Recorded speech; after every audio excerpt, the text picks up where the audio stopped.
उस नेता पर कब तक करोगे भरोसा जो जालिम को बताता है गरीबों का मसीहा? समझे या नहीं समझे? जो कहता है कि हम सरकार के आभारी हैं, उस सरकार के आभारी हैं जिस सरकार ने हमारे लोगों की खाल खींच ली। आप बड़े भोले भाले हो, बड़े सीधे साधे हो, उस नेता का पर कब तक करोगे भरोसा? उस नेता पर कब तक करोगे भरोसा जो जालिम को बताता है गरीबों का मसीहा? समझे या नहीं समझे? उस नेता पे कब तक करोगे भरोसा जो जालिम को बताता है गरीबों का मसीहा? जो कहता है कि हम सरकार के आभारी हैं, उस सरकार के आभारी हैं जिस सरकार ने हमारे लोगों की खाल खींच ली, जिस सरकार ने हमारे अधिकारी कर्मचारियों को खून के आंसू रोने का काम मजबूर किया, जिस सरकार ने हमारे घरों पे बुलडोजर चलाया, जिस सरकार ने हमारी मस्जिदों को, दरगाहों को, खानकाहों को, हमारे धार्मिक स्थलों को फतेहपुर में, और अगर कोई आंदोलन करने आया तो लाठियों से पीट के जेल में भेजने का काम किया, जिसके राज में आपके भाई के बदन पर 5-5 गोली चली, खून की होली खेली गई, और जिनके राज में 2 अप्रैल 2018 में हमारे लोगों को पीट पीट कर, लाते मार मार कर जेल में बंद कर दिया गया, और नारसी के आंदोलन में माथे पर, सर पे गोली चला के मुस्लिम भाइयों का नरसंहार किया गया, उस सरकार को कहते हैं कि बहुत बहुत धन्यवाद।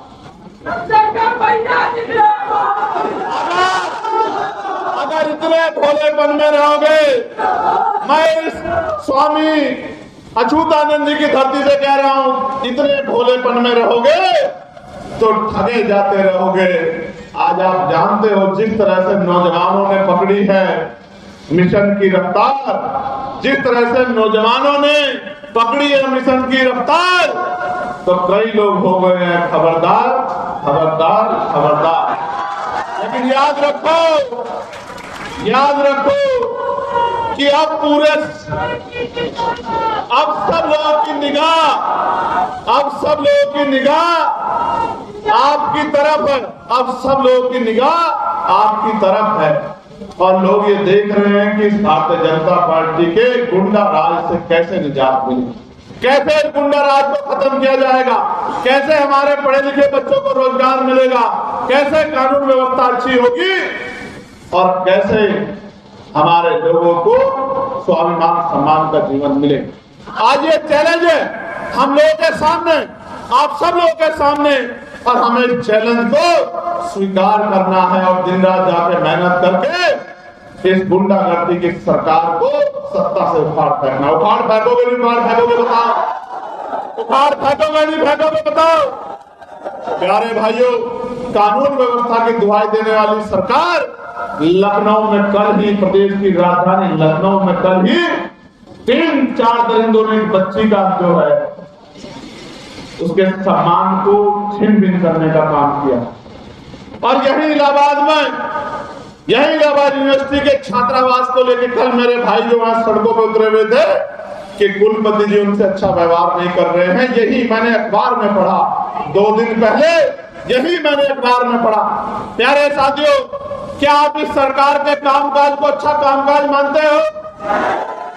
जिस सरकार ने 69,000 शिक्षक भर्ती में 20,000 पदों पर घोटाला करके आपके बच्चों की नौकरी छीन ली हो, जिस सरकार में कोई पेपर ऐसा नहीं है जो पेपर लीक ना हुआ हो या आरक्षण में घोटाला ना हो, और इस सरकार में जब जब आप अन्याय के खिलाफ लड़ाई लड़ने आए तो झूठे मुकदमे लगा के जेल में भेजने का काम किया। उस सरकार को सबक सिखाने का समय आ गया। क्या मैंने कभी आपकी लड़ाई को कमजोर किया?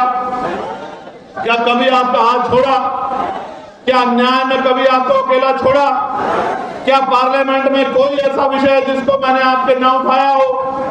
आशा बहने, आंगनबाड़ी बहने, भोजन माता बहने, ग्राम पंचायत सहायक, रोजगार सेवक, पीआरडी के जवान, होमगार्ड के जवान, पुलिस के भाई जो मजबूरी में मुकदमे लगाते हैं, हमारे लोगों को ढकेलते हैं, उनको 8 घंटे की ड्यूटी मिले, सप्ताह में 1 दिन छुट्टी मिले, बॉर्डर स्कीम खत्म हो, इन तमाम वेतन की संख्या दूर हो। इन मामलों के लिए मैंने पार्लियामेंट में बढ़ चढ़ के आवाज उठाई।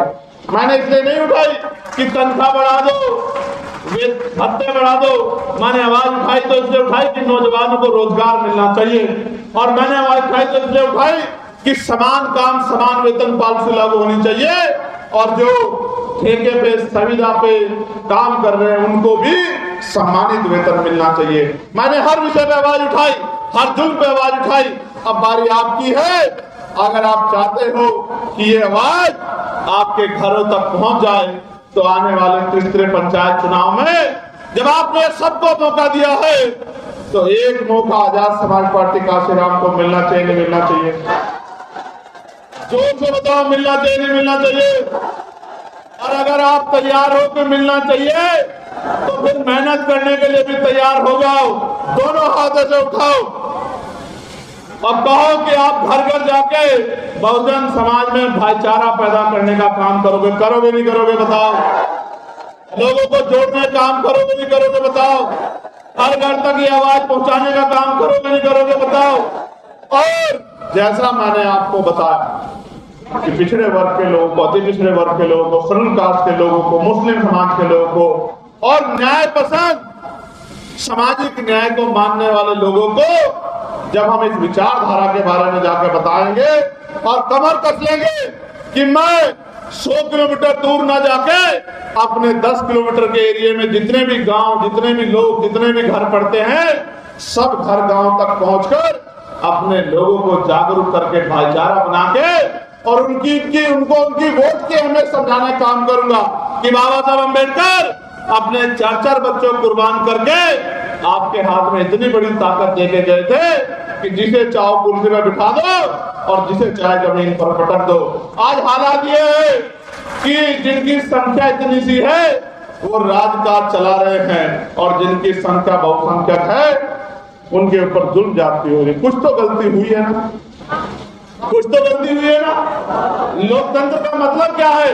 लोकतंत्र का मतलब है बहुमत का शासन, जिनका वोट होगा उनका राज होगा। क्या आज वोट वालों का राज है? आज तो नोट वालों का राज है। नोट के आधार पर राजनीति हो रही है। पैसा बांटते हैं, पैसा फेंकते हैं, पैसा लुटाते हैं, पैसे से खरीदते हैं और पैसे के आधार पे फिर चुनाव के बाद लोगों को हाकने का काम करते। कब तक? आजाद भारत में आपकी गुलामी कब तक? कब इस देश में तीसरी आजादी की लड़ाई लड़ने के लिए आप तैयार होंगे? कब इस देश में स्वाभिमान सम्मान की लड़ाई लड़ने के लिए आप तैयार होंगे? कब? जब इस देश का संविधान कमजोर पड़ जाएगा, जब इस देश के संविधान को कुचल दिया जाएगा, जब इस देश में सामाजिक न्याय का फॉर्मूला खत्म हो जाएगा, जब इस देश में वोट की ताकत आपसे छीन ली जाएगी, तब तो कुछ भी नहीं बचेगा मेरे लोगों, कुछ भी नहीं बचेगा, सब कुछ नहीं बचेगा। आज मौका है, आज समय है आपको मुझे आने वाली पीढ़ियों के भविष्य को सलामत रखने के लिए, उनके भविष्य को मजबूत रखने के लिए आज मुझे और आपको अगर मिशन खून मांगता है तो खून से भी सींचना पड़ेगा, लेकिन किसी भी कीमत पे समझौतावादी राजनीति से पीछे हटके स्वाभिमान सम्मान की लड़ाई को लड़ना पड़ेगा। और अगर हम नहीं लड़ेंगे तो कौन लड़ेगा? अगर पढ़े लिखे लोग नहीं लड़ेंगे तो फिर कौन लड़ेगा? वो समाज जो सुबह मजदूरी के लिए जाता है, जो मेहनत मजदूरी के लिए बिकने जाता है चौक पे और पूरे दिन 300-400 रुपए में बिककर बड़ी मुश्किल से थका हारा अपने घर आता है, अपने बच्चों की रोटी की व्यवस्था करता है, कपड़े की व्यवस्था करता है, भोजन की व्यवस्था, उसकी छत की व्यवस्था करता है, फीस की व्यवस्था करता है, वो कैसे लड़ पाएगा? वो तो आपकी तरफ देख रहा है। आज अगर कहीं जुल्म होता है तो बताओ, पुलिस से पहले भीम आर्मी को लोग फोन करते हैं नहीं करते? बताओ क्यों करते हैं? क्योंकि उनको भरोसा है कि ये हमारे साथ अन्याय नहीं होने देंगे। एक बात यह है कि अन्याय ना हो और एक बात यह है कि अन्याय होने ना दिया जाए। अन्याय तो अब तक अन्याय खिलाफ तो लड़ते आए हैं, लेकिन अगर हम अपनी राजनीतिक ताकत बना लेंगे तो अन्याय हो ही नहीं पाएगा मेरे भाइयों, क्योंकि अन्याय करने वाले पर जब सख्त कार्रवाई होगी तो कार्रवाई एक पे होगी और सबक हजारों लोगों को लगेगा कि अब इनकी गरीबों की तरफ आंख उठा के देखना नहीं है वरना सजा मिलेगी। अभी तो सत्ता निर्दोष को जेल भेज देती है और दोषी को कंधे पे बिठा लेती, ये सब आपके सामने। तो मैं इस स्वामी अछूतानंद हरिहर जी की कर्म भूमि पर आपसे पूछना चाहता हूं, इस लड़ाई में आप लोग अब मेहनत करोगे नहीं करोगे बताओ? दोनों हाथ उठा के बताओ, करोगे? यहां से जाके निकल के काम करोगे? बूथ कमेटी बनवाओगे, सेक्टर कमेटी बनवाओगे, भाईचारा कमेटी बनवाओगे, घर घर जाके पहुंच के अपनी बात को लोगों तक पहुंचाओगे? पक्का? ऐसा तो नहीं कि आज मैं आ गया हूं और मुझे खुश करने के लिए कह रहे हो, और कल एक सोचो कि हमारी जिंदगी में तो किसी भगवान ने गरीबी, बेबसी, लाचारी लिख दी है, अब तो हम लोग ऐसे ही मरेंगे। मेरे भाइयों, मेरी माएं बैठी, मैं किसी की आलोचना नहीं करना चाहता, लेकिन जितनी माएं यहां बैठी हैं, एक बार हाथ उठा के बता दो कि क्या आपने हवाई जहाज में सफर किया? जिसने किया हो जरा एक बार हाथ उठा के मुझे दिखा दो, जिसने हवाई जहाज में सफर किया। जिसने किया हो वो हाथ उठा ले, जिसने हवाई जहाज में यात्रा की हो। एक भी महिला ऐसी नहीं है जिसने हवाई जहाज में यात्रा की। हेलीकॉप्टर में तो की होगी, है? हेलीकॉप्टर में भी की। तो आप ये सोचो कि ये अगर आर्थिक गैर बराबरी नहीं है तो आप मुझे बताओ कि एक महिला जहां पैदा होती है पूरी जिंदगी उसी के आसपास घूम फिर के मेहनत मजदूरी करके और वहीं की वहीं दफन हो जाती है, और एक महिला जो है वो हवाई जहाज, प्लेन से घूमने का काम करती है। क्या सरकारों को इन गरीबों की चिंता है? अगर अमीर गरीब का हितैषी होता तो क्या कोई यहाँ गरीब रहता? सच तो ये है कि हमारी गरीब समाज की माओ ने तो एसी के ट्रेन के एसी वाले डब्बे में भी सफर नहीं किया। ठीक है, लेकिन दिन बदलेंगे, समय बदलेगा, समय बलशाली परिवर्तन होगा और आपके घरों पे भी उजाला आएगा, आपके घरों पे भी रोशनी आएगी। मेरी बात को आप याद रखना। बहुत कुछ नहीं देंगे, 2000 रुपए महीने के नहीं देंगे, नहीं देंगे, बिल्कुल नहीं देंगे ताकत बनने पे, लेकिन आपके बच्चों को दुनिया के सबसे अच्छी शिक्षा व्यवस्था से जोड़ने का काम करेंगे कि गरीब का बच्चा भी पढ़ लिख कर कम से कम 40-50 हजार रुपए की नौकरी करके अपनी बूढ़ी माँ को इज्जत की जिंदगी दिलाने का काम करे, उसके सम्मान की रक्षा करने का काम। नहीं देंगे 500-600 रुपए की कोई किस्त, लेकिन अस्पतालों में इतनी अच्छी व्यवस्था करेंगे कि प्राइवेट अस्पताल उनके आगे धूल भागते नजर आएंगे। दवाई भी मिलेगी, डॉक्टर भी टाइम पे आएगा, इलाज भी बेहतरीन होगा, सारे टेस्ट भी वही होंगे और साफ सफाई भी इतनी अच्छी होगी कि अस्पताल में आने के बाद घर जाने का मन नहीं करेगा। मेरी बात को आप याद रखना। वर्ल्ड क्लास के अस्पताल बनाएंगे और रोजगार देंगे, अपने भाइयों को रोजगार देंगे, जमीन देंगे, जिन पे जमीन है उनको जमीन देंगे, जिन पे रोजगार नहीं उनको रोजगार देंगे, जिन पे सरकारी नहीं उनको प्राइवेट देंगे, जिनको प्राइवेट नहीं मिलेगा उद्योग धंधे लगा के, कंपनियां फैक्ट्री लगा के उनको लोन देके उनको प्रतिदिन छोटे उद्योगों से जोड़ने का काम करेंगे। और एक बात सुनिश्चित करेंगे कि चाहे पैसे वाला हो या गरीब, किसी सामंतवादी को हिम्मत नहीं होगी कि मूछे रखने पे, घोड़ी पे बैठने पे, बारात निकालने पे किसी गरीब की हत्या कर दे या किसी बहन बेटी का अपमान कर दे। ये बात सुनिश्चित करेंगे, ऐसी कानून व्यवस्था लागू करेंगे कि कोई किसी गरीब को अपमानित नहीं कर पाएगा। इसलिए मैं आपसे कहना चाहता, ये लड़ाई तभी कामयाब होगी, सीने पे चंद्रशेखर आजाद का फोटो बनाने से कामयाब नहीं होगी मेरे बहादुर शेर।